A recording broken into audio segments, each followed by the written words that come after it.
休眠当中，需要有密码来解放。那我们就来想一下，那各位，如果你要4153，好，不好意思泄露了你们的密码。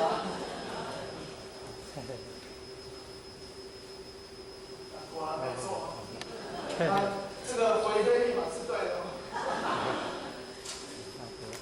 那我们呢要成立伙食团，最重要的是什么？各位，人，没错，还有呢？房子，房子当然也是很重要的。还有呢？对啊，可以去讲。学修讲上。钱，没错。那还有呢？其实都很重要。我会觉得是发心啊，发心。基本上这个部分或许很快速就报告过去就好了，因为每个道场有它的标准，这个只是我们道场的标准，就是说你要有3个人，3个发心的人，其中1个能够出伙食团，然后你这个地点要离学校近，走路能够10分钟以内到，然后要房租能够便宜的，而且要考虑能够设佛堂，先跟这个房东先能够讲好，还有它的安全性，还有就是你要跟他合约要签好，不管他是不是盗窃，或者说是盗窃房子又有签约，那可能比较不会有问题。那最好的时间当然就是你开学前1个月就先去成立，那之后你就可以招兵买马比较快。那再来的话就是，伙食团里面需要电视，如果有电视就很麻烦。有的学弟说，有电视可以我们有时候放一下电影欣赏，但是那个是偶尔的事。最好是不要有电视，免得大家以后都在看8点档、假期领先啊，就麻烦。那再来的话，当然就是要了解伙食团的运作那最重要的是发心。再来的话，这个成立的6个阶段因为每个单位大概有它的组织或许那个我们有课本看讲义里面应该是有提到的。如果没有办法，就是扣这个答案回去所以这边会觉得不行。或许大家讲的应该是伙食团刚成立的8个运作。那第一个部分是要宣传找道心。那当然第一个就是你要先资料检查，你要透过各区里面有哪些道心是在这个学校里先去找。那再来的话就是建立这个名册以后去走电脑，然后再来做问卷。问卷的话，你可以比如说宿舍、学校新生这个部分大概劳方应该带有问题，包括你去那个素食馆等等去做问卷。再来的话是人员的分类跟凝聚，当然你要把对象分为最少要分3类，就是你的中心干部，然后一个是主干部，就是可能是道场第2代。那再来就是你要成全对象，那成全对象其实要分类，就是如果你去问卷问了200分，那你不可能200个人都能够成全，所以你把它归类，觉得比较适当的A 先做，有余力再做 B， C 大概活跃比较小。再来的话就是干部的训练，大概也是8个项目。那第一个项目这个部分，大概您的以军讲师会讲。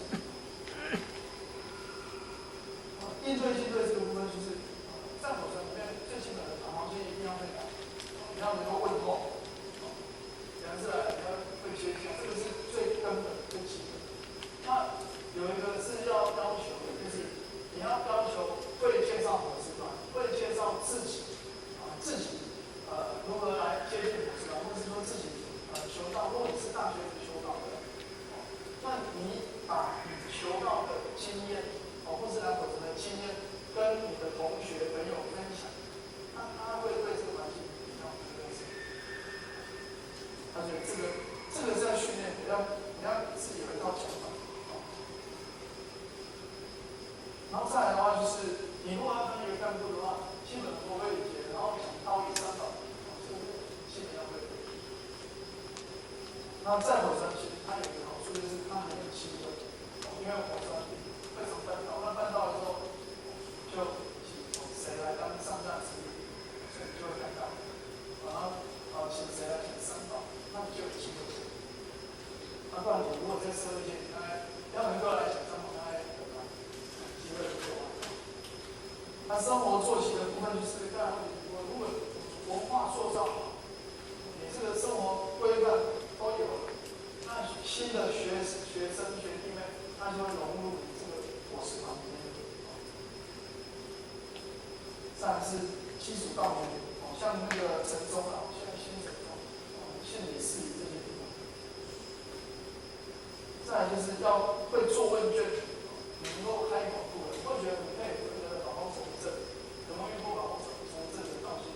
你骑摩托车，然后在那个红绿灯地铁下来跑过来，开始发单子给你，来开始鼓励你来参加我们的班，有遇过吗？其实你们应该去做做看。做那个不是容易的事，很多人第一次都很害怕，然后不敢说。问卷它的好处，它是让陌生的跟你产生了一个关联。透过问卷，不然我要直接跟你讲到，开不了口。那我透过问卷，我会比较好讲，有一个媒介，那我们之间就可以建立关系，就是你帮我一个问卷，这样的关系。那人就是这样子，又为生恶为首，所以你跟一个陌生人，慢慢的就会建立关系。那如果你问卷做了很多次之后，搞不好你本身对道又很有信心，你就可以像我们道场不认识这样子，那很厉害。他只要比如说坐飞机，他常到国外，飞机一坐下来，他开始跟隔壁人打，没办法睡觉。聊10几个小时，然后后来下飞机以后，地址给他，后来对方就来求道了。就是你就是，如果你习惯跟人家分享这个道，你最后就是这样子。那再来的话就是这个道路的规划活动、策划的能力，还有3组分工的这个养成。那这个部分应该是属于实务做。龙方郭讲师下一堂课会跟大家再做更详细的补充。再来是有关于这个厨师的安排，像会学常跟我们的同事分享，因为我们都是做1周调查，就是说这1周里面，谁要来用餐这样子。那这样子有什么样的缺点？当然优点就是说它比较活了。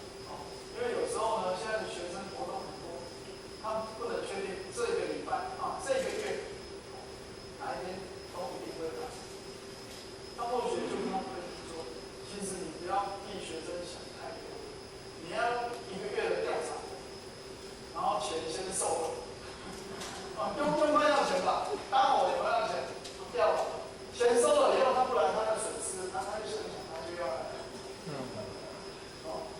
所以以前后学当那个财务经理，我们叫经理，在学生时代管钱的时候，每个月我们钱到的伙食都赚盈余，大概都是13000左右，都会有盈余。所以只要你能够鼓励大家来搭伙，一定都是月初就收钱，没有月底收钱，钱收了以后就会来。再来的话是每周的这个厨师采买这个是，还有厨师的一个训练，因为我知道顾名思义这个伙食就是你要有人会煮。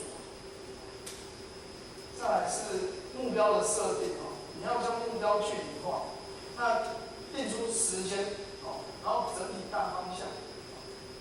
那比如说有几个具体的，第一个就是渡人，我们这学期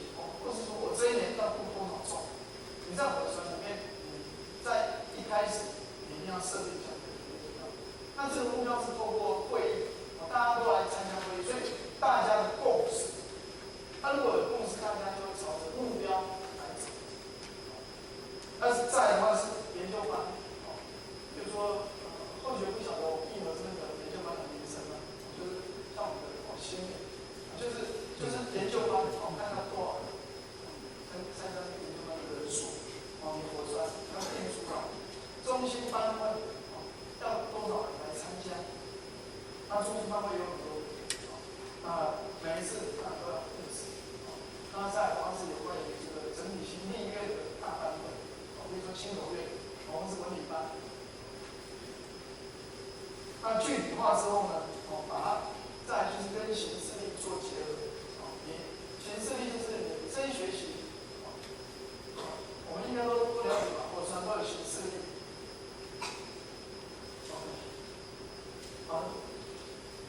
怎么样都要行事历？就是先把假日弄出来，然后把初一十五要先给我们排出来，然后中心的班会先固定，然后学生考试出来，然后再来的话就是你们要开会的，然后你的班就是一些班会的，然后办到的，然后还有活动，那你这样子你就有一张很完整的内容的形式。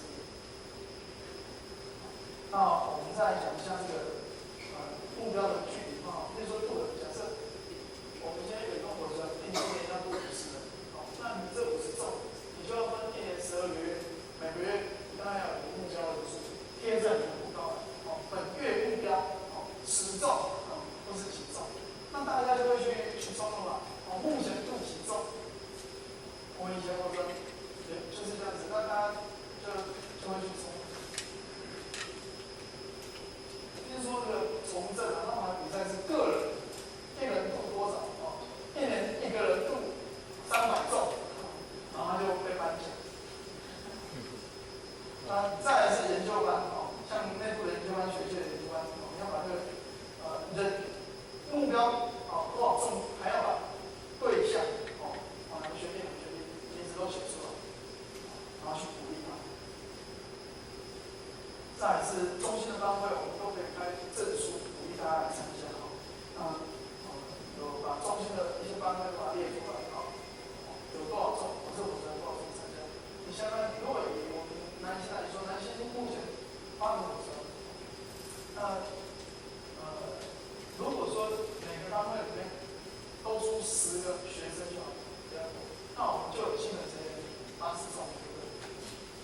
那所以，如果你们也是这样，如果你们慢慢的过几年会成立很多火车，那你们要开班就很简单。但是当然就是你要一开始讲剩下的这些理念，不然后面还要来推就会比较麻烦。在第2个班会，像南新的话是有4年是大300班，从文理青总到大300班，但是35分工只有很简单讲一个概念。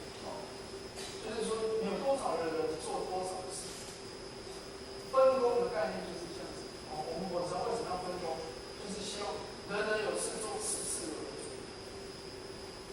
所以你只要符合这个原则去做就可以了。那不管你要分什么组，就按照每个道场的需求。再来，渡人的工作的话。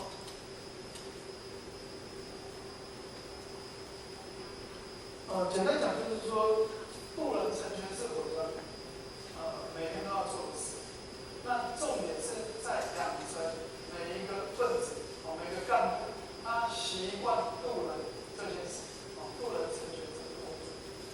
那怎么习惯呢？就是我们排了很多的活动，那他来参与，他从大1开始来参与，那大2他就可以来接干部，大3他就自己知道怎么来带学弟。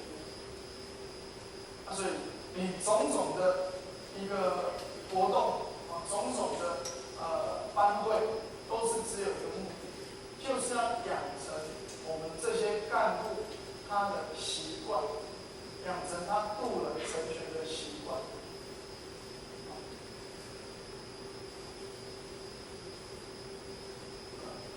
像如果你们有成立社团，你可以到学校里面办一些社课。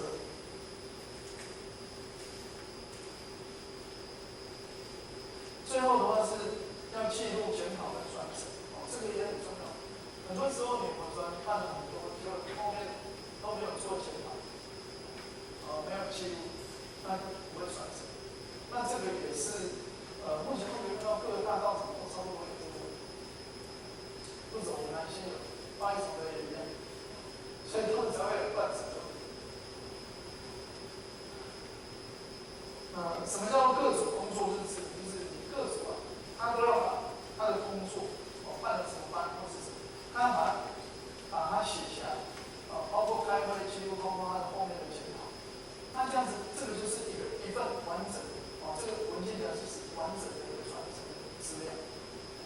那新型的留言簿就是可以放一本簿子，放在簿子的不管我们连任去了，他也可以写他的新型分享。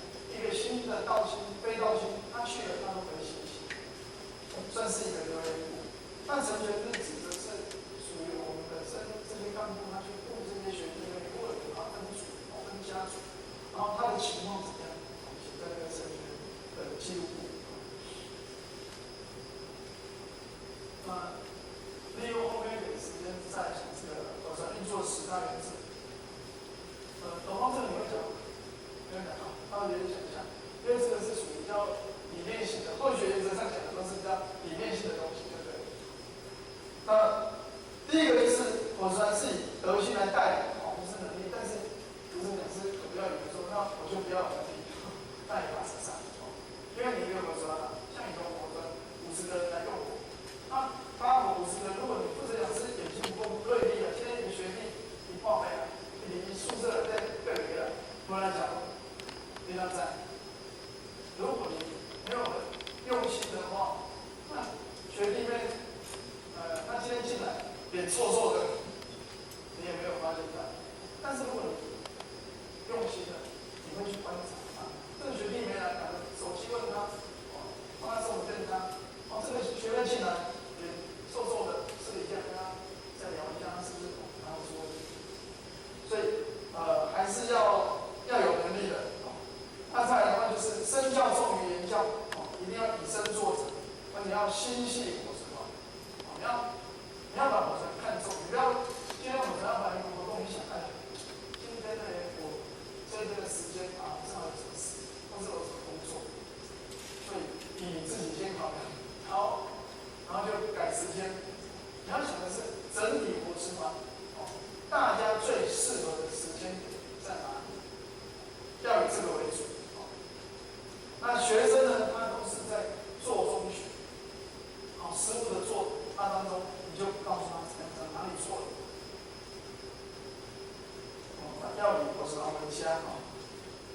然后第3点呢，后学一直很强调要带将，你要带门徒，不是带信徒，你不是要带兵，你火神带出来的这些将士要能够带将的。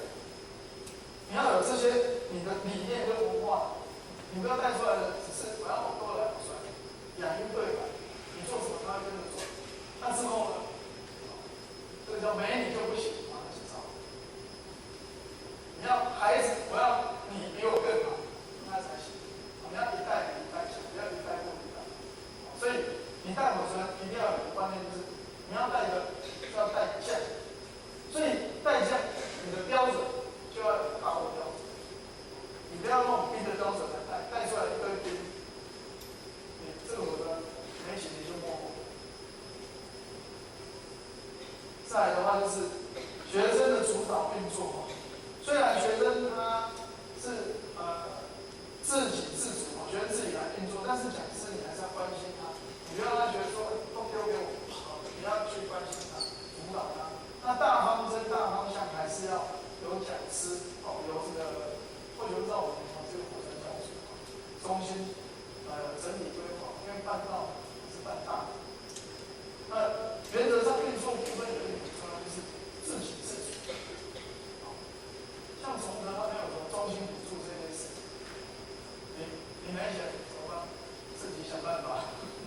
然后我说前辈子要掏钱给你，没有这回事。所以自给自足。你今天要办一个活动，你不能说为了要鼓励学长，所以一个人收50块，就2天1夜收50，然后就叫中心贴3万。你最起码你可以收300。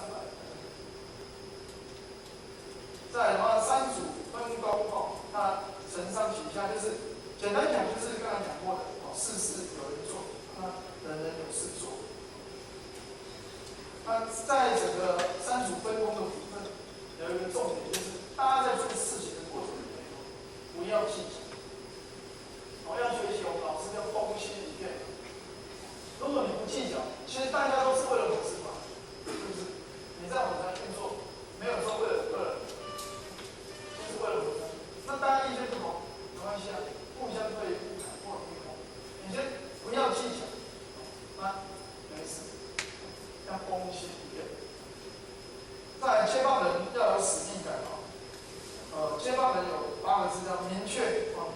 你如果要布达一件事情，你要很明确，不要模棱两可。你要让人家知道，我们的目标方向在哪里，我们要做什么事。然后再来的话，就是你要适当的引导，然后要能够有沟通跟协调的能力。今天你跟甲没办法沟通，甲的那群朋友是5个乙，透过乙去跟甲讲。再来的话是目标的一个设定要未雨绸缪，要有远见，而且要以我说整体的利益考量，但是你不能只考量到个人，我知道，你要考量到整体的道场。再来，讲师及负责人传达讯息，这个也常看到。今天如果讲师跟一个负责讲师讲说是交代下去，但是这个讲师他认为说，讲师这么讲，讲师对我不够了解，这样子讲对我不太好。结果他布达的时候，他有没有布达？有，但是他布达的时候有气无力的，认为可做不做的样子。那后来学生有没有去做？一定不会去做。所以今天如果说前辈者跟我们交代一件事，第一个有问题，马上好。你去跟他讲是老师抱歉，或许觉得怎么样。如果前辈者坚持的时候，那你就要按照前辈者的要求去达成使命。你今天一个负责讲师3个字，那4个字叫做什么？使命必达。负责讲师是一个桥梁，但是对于前辈者的要求，你如果觉得有问题，你要沟通，不行，你就一定使命必达。所以你一上台，如果说一件不可能做的事，你要怎样？你要跟大家布达的方式，要鼓励的方式。今天前人教导我们一件事，这是我们的荣誉，因为从来没有人可以做这样子的事。那大家学生听了，哇，大家都要帮我们参加。讲师的一个布达态度是很重要的。那或许刚才讲过一句话：修办道不是功，但这一点就是功，但是要记得这件事。再来是这个家族呢，很简单家族就是运作这里面就是你要去关心。如果你的成员、你的学弟妹被你感动了，那你就是这样子。你为什么要来我这？因为我被我的学生感动。那最后一点是因势利导，借力使力。在我这里，很多时候我们的人力的应用，所以你要去挖掘人才。这个学弟他会唱歌，他会弹吉他，你就要来带上善歌、道歌，那他会对这个认同、有归属感，就是借力使力。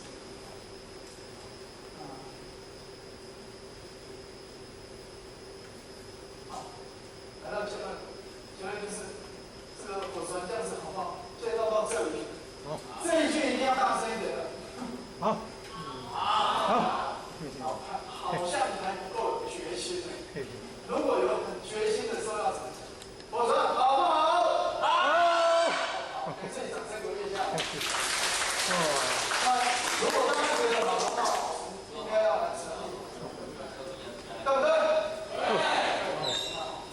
那所以我们老师讲训练国大道场最重要，不要小看一个小伙子，其实他也是一个大道场。像刚才或许这样子分析，大家应该都知道了。所以希望大家能够把握有限的生命，创造无限的辉煌。那你要在哪里创造？以一个学生来说的话，我什么就是最好的环境。因为只要你愿意付出了，很多的、更多的人就会因此就会上来。所以不要担心自己，对不对？成立我知道吗？走了直接人从会讲师了。那我们大家呢，最后呢，如果觉得这个火船真的是很不错，那我们彼此爱的鼓励来做一个肯定，好不好？爱的鼓励起来。好，谢谢大家。或许有不圆满的地方，或许像我这边我们的理论在同学。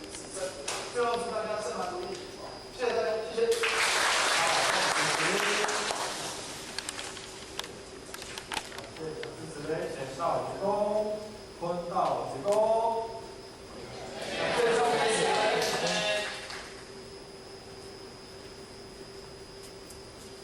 再次以热烈的掌声，好，那讲师最后讲得很好，成绩我知道好不好？好。